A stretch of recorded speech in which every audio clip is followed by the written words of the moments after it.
can't sit still. I got to walk around, so forgive me for that. But anyway, it's a pleasure to be here. Thank you so much for having me. As Jenna said, I'm actually going to give you a lot of different information, and I have a ton of it. So I think I might actually have 25 minutes because I think that you'll find a lot of interesting information. I did want to share with you, I am current president of the Gainesville Rotary Club. We actually meet in a room very similar to this, but I'm used to, we have a club of over 160 members, so we're a pretty large, substantial club, and we'll be celebrating our 98th year next year, so we're getting close to the century mark, so it's a pretty proud accomplishment for our club and to be part of such a historic part of the Rotary International here in Georgia.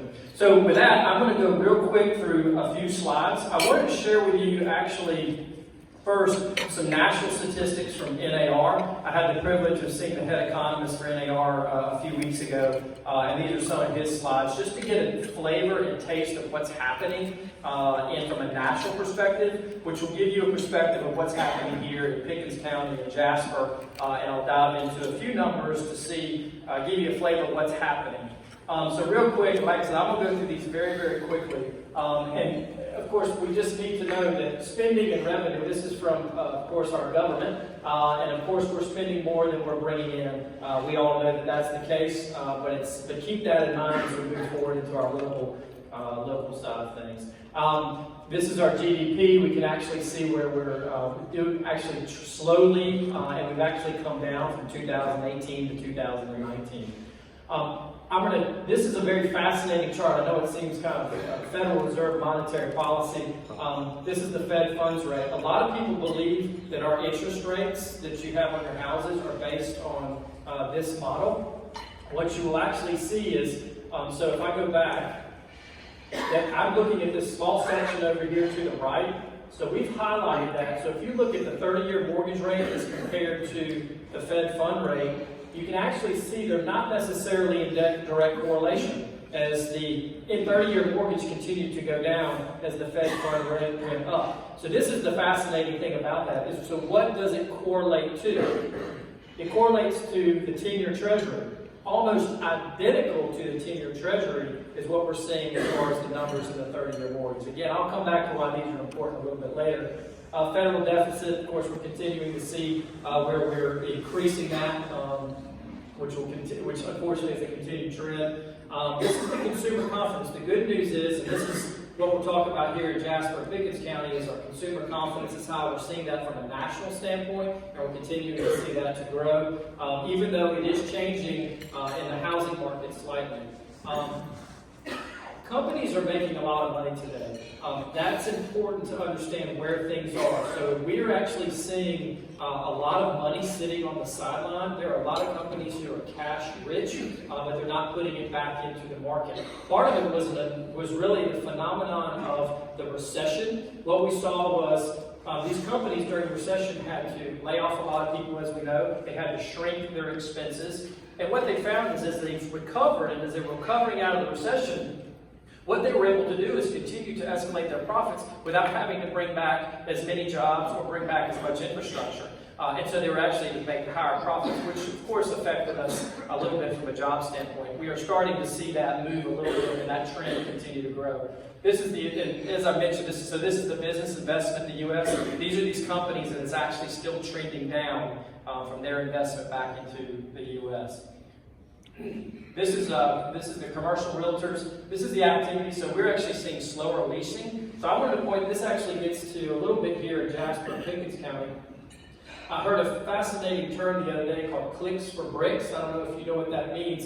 Basically, we have so much data at our fingertips now. The Google Analytics, when you go, I don't know how many of you have been on a website recently. My wife and I were looking for vacation spots after my Rotary year, looking to go away. And so we were looking at things on the internet. I would tell you, on every page I went to the internet, everything showed up after that. My Instagram got flooded, my Facebook got flooded, my email got flooded with all of these places because of all of the data that's going to all of these companies. And so what they're doing is they're determining clicks for bricks is where am I going to put my next company or my next retail store based on the amount of people, where they're coming from and looking at that.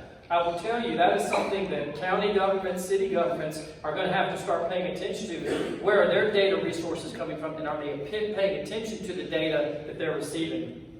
So the retail analytics is important. I love this was a phrase from one of our co-workers, Google Girl. I can't love them as much as they love me. That's them following them around. I know you ladies, you get on Nordstrom's and you look at a pair of shoes. That pair of shoes follows you around the internet for like 3 weeks. It just doesn't go away. Goods to services. This is something that you have a lot of retail space here, obviously in Jasper and Pickens County. Something to pay attention to is you've probably seen these vacant strip malls. And so what's going to happen to them? Or what's going to happen to these? We hear of these stores closing all the time, especially the big box, the Kmart's, the Sears, the JCPenney's are all starting to go away. So what's going to happen? Well, what you're going to see is goods to services. So what it's going to do is it's going to fill up with an insurance company, maybe a real estate company, maybe a spa, a massage parlor, maybe different things, but it's not going to be your typical retail store. It's going to be something that is an event. It's going to be some sort of service that's going to take the place of a lot of that because of the Amazon effect that we've seen happening. Oops, back up real quick. And then the vacant retail space in the secondary and tertiary markets, which I would consider this one of them. And pay attention to things like BB&T and the Sunshine. I can't stand the name Truist. I don't know who came up with that, but okay, we'll go with it. But I think what's interesting is what you're going to see. You're going to see a loss of jobs, and you're also going to see opening space for, I know there's over at least 300 banks that are affected directly here in Georgia just because of the BB&T and SunTrust merger. Existing new home sales, this is actually something that we're seeing the combined. We're continuing to see that trend go up, even though slightly. This is the existing home, so we're not actually going any higher, but the recent national existing home sales, and I'll show you some interesting statistics about that here in a minute.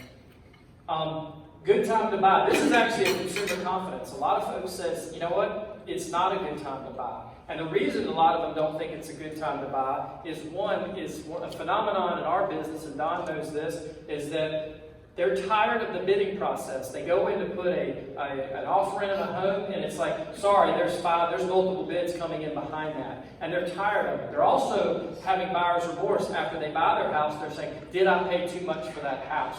And so we're seeing a lot of that. And so we're seeing, and because we are seeing increased values, I will tell you, I know in the Hall County market, we've seen a 6 to 7% increase in home values over the last 6 to 7 years, which basically means in the last 5 short period of time to have such an expansive gap or a $50,000 increase in home prices. And so people are having, and they remember when it was $150,000. Inventories of hotels. This is obviously a big thing, and I'm going to talk about this in more detail in a few minutes. But inventory continues to go down, and that is a problem here in Pickens County, Jasper, but that is a national problem, and we're seeing it everywhere. But the good news is there are some solutions. This is the job growth, 28%. This is actually Atlanta as compared to the rest of the country. The good news is what we heard from the economists, is Atlanta is one of the stronger markets in the U.S. We're really probably the number 6 market, and we're continuing to see tremendous job growth, which I know we're here in Jasper, but don't believe for a second that what happens in Atlanta does not affect you here, because it absolutely does. And what happens in Forsyth County, or what happens in Dawson County, or what happens in Cherokee County affects you here. You have to pay attention to that. I think this is fascinating. I thought this was interesting. These are the markets that are actually seeing increased buyer traffic. There's 3 states, I'll exclude Alaska, so there's 2 states that are actually seeing people, they're seeing their amount of population shrink. They're seeing people actually leave the state, and that is Illinois and that is Connecticut. Can anybody guess why that is? Property taxes. They're leaving because it's just too expensive to live there. And it's pretty fascinating. But I say that because where are they coming? They're coming here. This actually shows you the payroll employment growth. Again, we're seeing the southeast and the southwest dominate that market. Total jobs in Atlanta, as I mentioned before, I think this year we're seeing over 55,000 new jobs coming to the metro Atlanta area, which will continue to push Atlanta out and expand Atlanta. And you will see folks that end up in markets like Jasper and Pickens County. Real quick story, I have some friends who live in Atlanta. They live in Virginia Highlands. If you're familiar with that area, the houses are nice, but they have postage stamps in yards. They have 4 children, one with special needs. They bought a house in McKaysville with 17 acres just to have a yard. That's literally their yard. So they bought a second home to be able to take their kids on the weekend so they have some place to play. And so we're seeing more and more of that. Pay attention to that, especially in a place like Jasper, where tourism and folks come for the weekends to get away from the city of Atlanta. You'll see more and more of that. There we go. Average weekly earnings, we continue to see that. I'll skip over that real quick. You can't really read this very well, but I thought this was fascinating. So they figured out where people are coming from to come to Metro Atlanta. We're actually seeing them, New York, we're seeing the Fort Lauderdale area, Chicago, and number 4 on that list going to Metro Atlanta is Gainesville, Georgia. I thought that was pretty fascinating. And number 5 is Athens. So we're seeing folks that are coming in from Gainesville and Athens commuting back into Atlanta or moving to Atlanta. So you'll continue to see that. Obviously, Florida, we understand the halfbacks, the folks getting out of the sun and the fun and coming back to a more friendly weather environment. And so, and of course, I mentioned Chicago earlier and those folks. All right, let me jump in. So I'm going to skip over that a little bit. This is pretty fascinating. We have actually seen home ownership continue to decline. It is now back on the uptick. At our peak, we were at about 70% home ownership in the United States. We went down to 63%, and so we're starting to see that creep back up. But the interesting thing with that is can we see that growth continue? And I think we will, but the challenge is where are those people going to live and the affordable housing, which we'll get to here in a few minutes.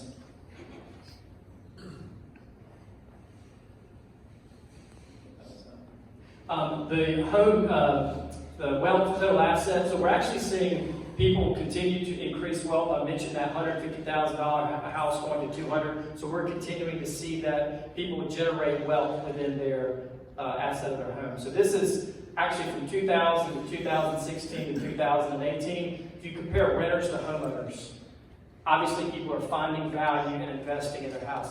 The difference is we have 2 generations that are really the homeowners today. And this is fascinating to me. I heard this statistic about a year ago. The baby boomers, which is now the 2nd largest population in the country, the millennials, which is the 1st largest population group in the country, the baby boomers, 75% of all baby boomers are homeowners. 35% of the millennials are homeowners. That's a crazy statistic. And a lot of people say, well, why is that? Well, millennials want to be transient. They're having kids later. They're moving jobs. I'm a 23-year employee of the Norton agency. I'm the gold watch guy, but that's unusual. You're seeing millennials today will have, before the age of 30, will have 6 to 7 jobs. And in my day, it's like, well, you can't hold down a job. But today, it's a badge of honor. No, I'm going to the next greatest tech company. I'm going to the next greatest industry, and I'm moving up through the ranks. And I'm not doing it with this company. I'm doing it with the next company and the next greatest thing. And so it's just a difference of opinion. Now, I get asked, too, they say, oh, well, that's perfect. If you got all these baby boomers who are getting ready to sell their houses, and you got all these millennials who need to buy houses, well, that's a perfect scenario. It's not, because the millennials don't want their houses. They don't want those types of houses. And so we're actually going to have an increase of inventory coming into our market because of that baby boomer population, but it's not necessarily going to be absorbed because it's either too large, it's a higher price point. A lot of millennials want to be able to lock the door. They don't want a yard to take care of. They don't need that stuff. They just want to be able to come and go, and they want quantity versus quality. So it's a lot different. U.S. housing starts, again, goes back to what we're actually short 5 to 6 million units nationally. That means the amount of growth that we're seeing is we're not keeping up in the housing market. So where do they go? Single family starts, this is in Metro Atlanta. The good news is we're starting to see that bounce back since the recession in 2009. So this was kind of his summary, and I'll get into a couple of charts here. And I think this is one thing I wanted to point out is I wanted to go down to population of 2000. That's 282 million. Population of 2019. So we all know what happened when Columbus came across the ocean blue in 1492, right? So that's 500, a little over 500 years ago. So it took us 500 years to get to this 329 million. But from 282 to 329, we've actually added almost 50 million people in 20 years. Think about that. If you've got that's a huge amount of population growing in an exponential rate. Again, you have to pay attention to where they're going. So we're seeing where all of our population grew. The 30-year mortgage, we think, again, you can see how drastically it's changed. It's even now in the 3.7, 3.8 range. Our households continue to increase. Our jobs continue to increase. Of course, our growth continues to increase. This was the forecast.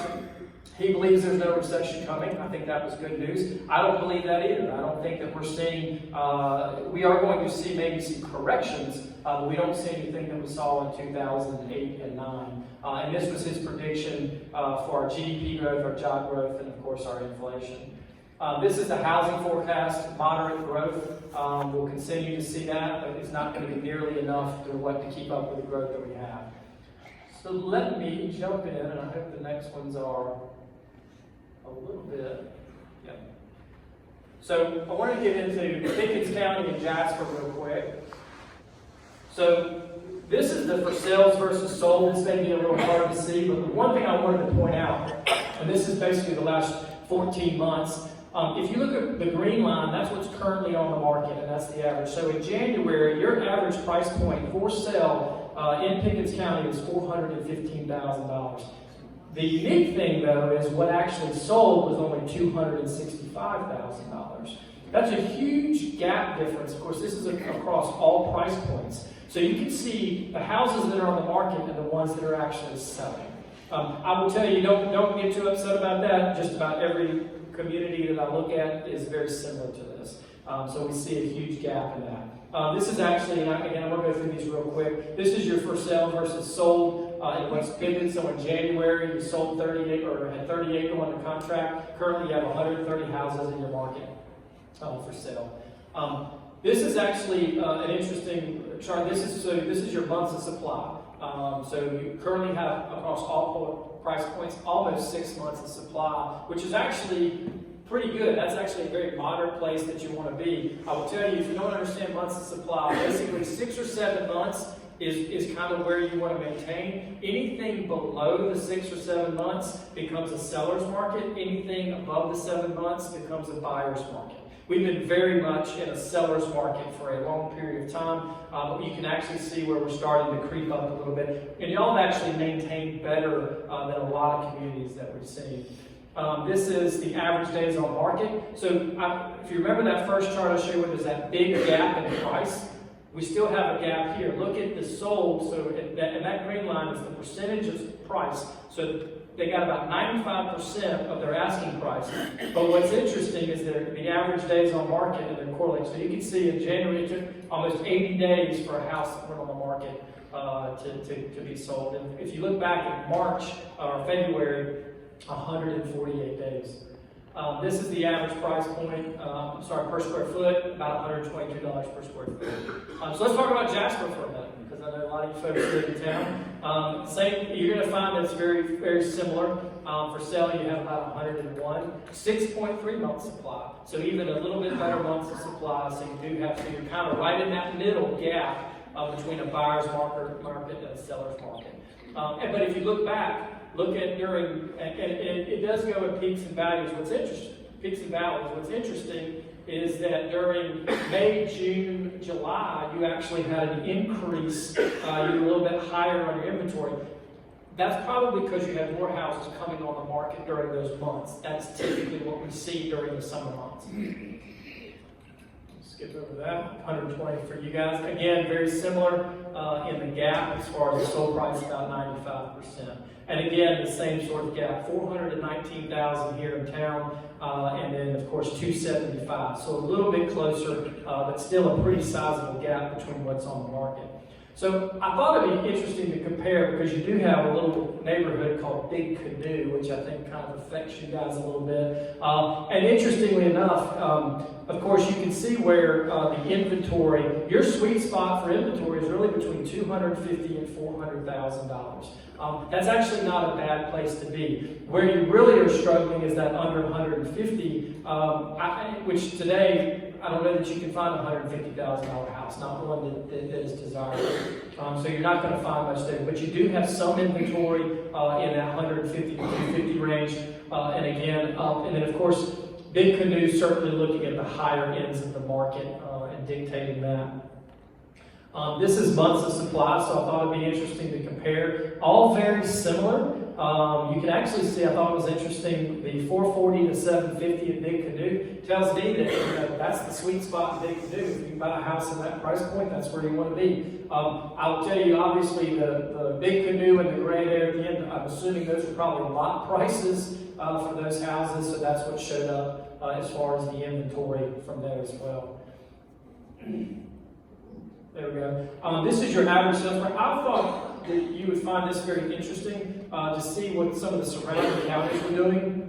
This is actually for Sight, Dawson, Pickens, and then of course up through Jasper in there. So you can kind of see where you can compare. Again, it tells that same story that you had earlier.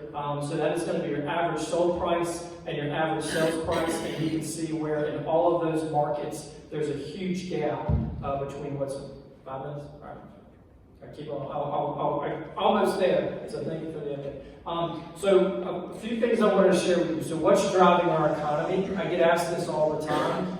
What's interesting is, of course, the low interest rates, which we know, the strong stock market, which we know obviously has changed over the last few weeks because we have this phenomenon of the coronavirus, which is something we really need to pay attention to, and it is going to affect us economically. What it does tell us is that what we need to be looking at as far as our dependency on China and changing to look at other avenues besides China. Solidifying our trade agreements, that was a big boost to our economy. Consumer confidence is still high, and then companies with strong tax positions. So we have a lot of good things happening that are pushing our economy. Challenges for home buyers, I mentioned this, tired of the multiple offers, did I pay too much? This is where I wanted to spend just a couple minutes. I mentioned the baby boomers and the millennials, but what is it that we can do to fix the affordable housing market? And one thing that we have learned is there's 15 million houses in the U.S. today that are owned by investors. Okay, 85% of those houses are investors who own 3 units or less. So about 15% of those are owned by these big conglomerates, these hedge funds that came in during the recession and bought all of these single-family houses. Well, the intent was after about 10 years is that they would then liquidate these houses. The problem is they haven't, and they're not going to. They're not going to because the rents have been skyrocketing and they're making a ton of money off of the rents. The second component of that is the tax penalty that they will get when they sell those houses. So one of the challenges is, can we incentivize the builders or incentivize the government to give a tax break, a capital gains break to those investors? And again, 85% of them are 3 units and less, to be able to sell those houses, put them back on the market. And a lot of those houses are the houses that we need that would fall into what I'll call the available housing, because affordable is just a dirty word these days. And so we're looking at the $200,000 range where a lot of these houses will fall. And so if we can get those back on the market and back into inventory, it will help some with our inventory control. So very important to look at that. Cost of new construction, incentive to builders, we will continue to grow. It's not a matter of if, we will continue to grow. Pay attention to that. And I mentioned the coronavirus. And I think my last thing is, what is Jasper and Pickens? what do they need to do? I think you need to continue to emphasize your tourism. That's probably one of the biggest opportunities I think you have in your community. I think you need to encourage the retail and business. I mentioned that, goods and services. And then again, find that solution for that affordable, available housing. You actually have probably more of a moderate or average market, which is great because I think you have more of a balance than a lot of the communities that we see. One of the challenges, I say, if you look at Forsyth County has an average price point of over $400,000 in their market. And I will tell you, they have no intention of getting affordable housing. As a matter of fact, I've heard community leaders say, well, when they ask where are people going to live, they said they can live in the community next door. And they say that, and they have no problem saying that. And say, so where's your teacher going to live? Where's your fireman going to live? Where's your Starbucks person going to live? You know, where are these folks going to live? And they expect them to commute in. I will tell you, there will be a day when you'll drive through Forsyth County and you pull up to that local Starbucks and it'll be closed because there'll be nobody there to work.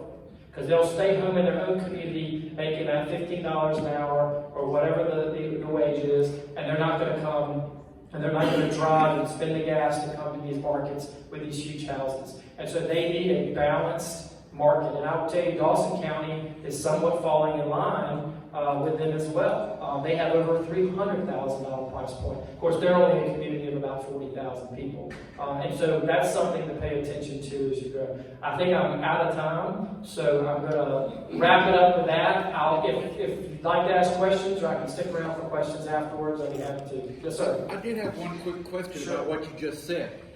You know, you're talking about the Starbucks and that situation being unsustainable, but it's still being sustained in California. $1 million houses in San Francisco, they still walk to the corner and the barista's there, but the barista lives 90 miles away or 60 miles away or whatever. So won't we see it there first? The difference is industry. What's the major industry in Forsyth County? Housing. Building houses is their number one industry in Forsyth County.